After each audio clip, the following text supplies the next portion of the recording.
I'm going to be talking about how I saved over $40,000 in 2019. Yes. Hey y'all, so before I get this video started, let me give a quick shout out. These were the first 3 comments in my last video. If you want to be featured in my next video, make sure you subscribe and hit the notification bell and come show me some love when I drop a new video.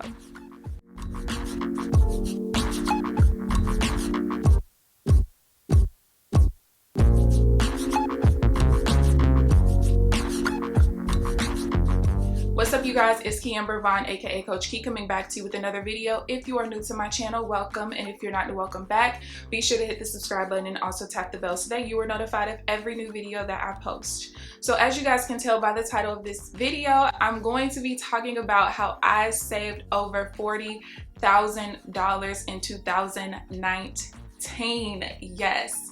So before I get the video started, let me preface it with this. I am not a Dave Ramsey every dollar budget person, so if you are looking for inspiration regarding that method, click off of this video because that is not what I do whatsoever. If you are new to my channel, I actually use my own budgeting method that I made up in my head about 4 years ago. I've been using it ever since. It's called the income allocation method.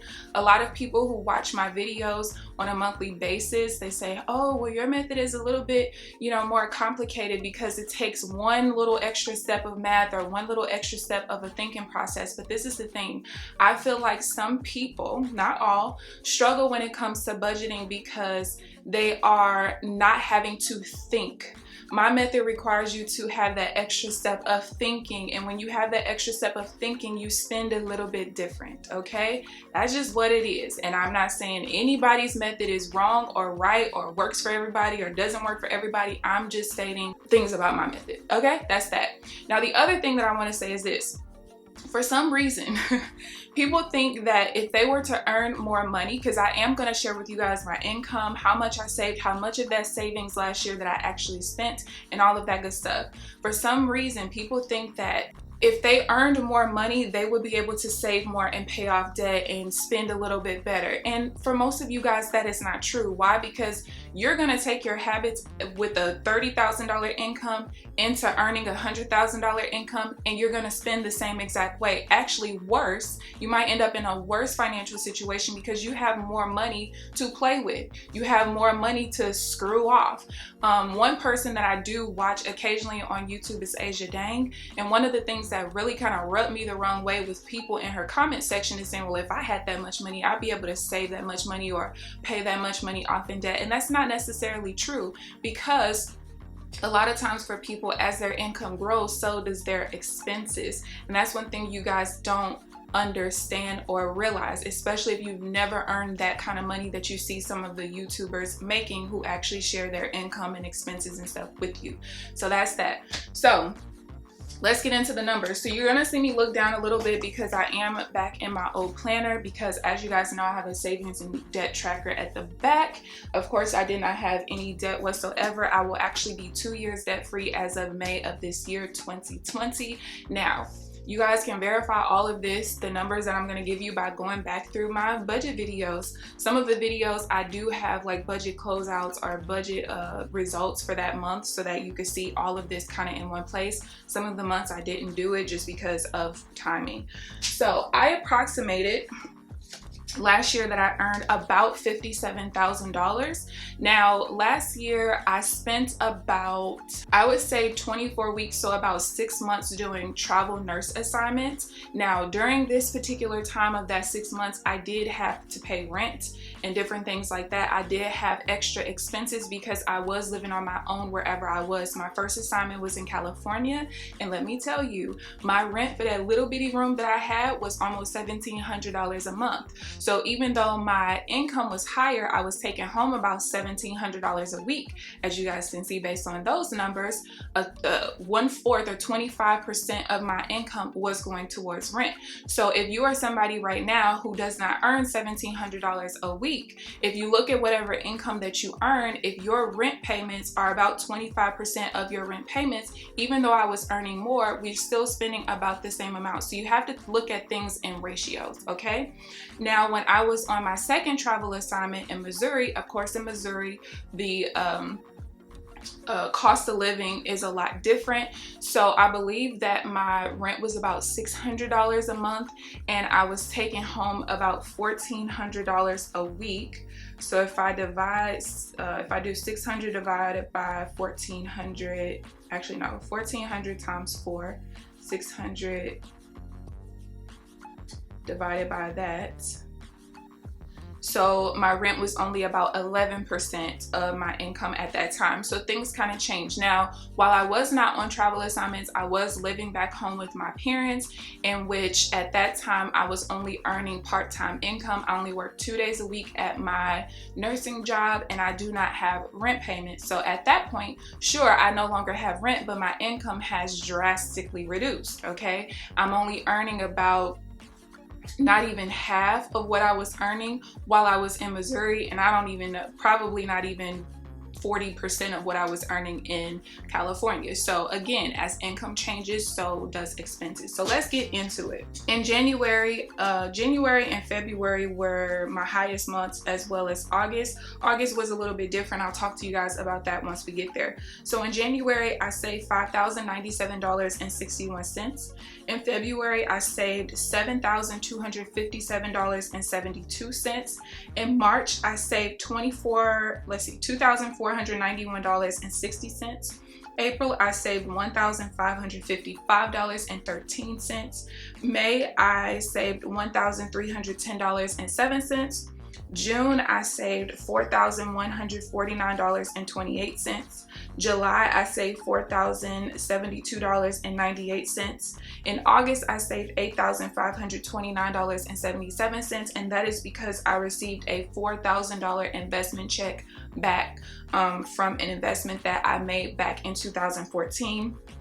Also, August was the last month that I had my travel assignment money from that particular assignment. So I was on assignment in California from January until March, and then I was in Missouri from August until, when did I start? No, it was May until August. All right, so let's continue. September, I saved $1,534.96. In October, I saved $1,707.56. And part of that was that I received $300 back from a loan that I loaned somebody out a couple years ago, I think. November, I saved $1,464.73. And then lastly, in December, I saved $1,547.74 for a total of $40,719.15. So let's do the math, okay? Let's just do the math. So I earned about $57,000 last year. So if let's just go up to, let's stay at 57,000. That's an estimate. And I saved $40,000, 41,000. So let's just take the 40,719.15, and we're gonna divide that by the 57,000. Now, if you don't earn $57,000 a year, that's okay. But this is the number I want you guys to recognize. I saved 71% of my income, okay? 71%. And again, for half of that year, I still had rent and other larger expenses because I did not live at home. So again, I just want people to realize that just because you earn more money does not mean you'll save more. Now, one of the things, of course, that does help me is that I am debt free. And that is why I push so hard for you guys to get out of debt as quickly as possible. There's nothing wrong with not focusing on debt for all 12 months, but I don't believe that you should be taking a whole bunch of breaks while you're on your debt-free journey, because all you're doing is forcing yourself to pay more in bills every single month. By the time I became debt-free, almost 2 years ago, I basically freed up over $800 a month in debt bills. Some of the people that you watch here on YouTube, if you actually like calculated how much they're spending in debt bills, imagine how much better they would be in budgeting if they finally became debt free. Now, everybody takes a little bit more time or less time depending on what kind of debt you have. Maybe you have more credit card debt than you do, let's say, student loans. And with credit card debt, you have higher interest rates, which means more of your payments are going towards interest instead of principal. But the reality is, when you become debt free, you're able to do this a little bit more. So let's go ahead and get into how much of this money that I spent, because for me, that is the most important part of saving, is because I know that some of this money I do need to spend it. Now, the majority of my spending came out of my investment / miscellaneous fund. This is a fund that I use for various things, but mainly investments. But if something cannot fit into one of my other categories of sinking funds, then I take it out of this one. I do have 7 sinking funds, and I'll probably make a video about this later on, but I know I have one for my car. I got a mini emergency fund, a true emergency fund, there's a travel fund, there's a medical fund now, the miscellaneous one, and I don't know what's the 7th one that I'm missing right now. So last year, between January and December, I actually spent $16,404.50 out of this. So if I were to show you guys my savings balance as of right now, you guys are going to see that I only have about I have $41,000 in there right now. And let me cover up all the other stuff. I actually just took out $1,500 for investing. Again, that's the whole purpose. So when I started off the year of 2019, I only had about, and this is hard for me to read because if you guys did not know, I put my planner on on my Xbox, and the heat erased some of my erasable pen. So there's a lot of like double writing at the bottom, and it makes it very difficult to see. But if I'm not mistaken, I started the year off with $18,000 in my account. It looks like 18,500.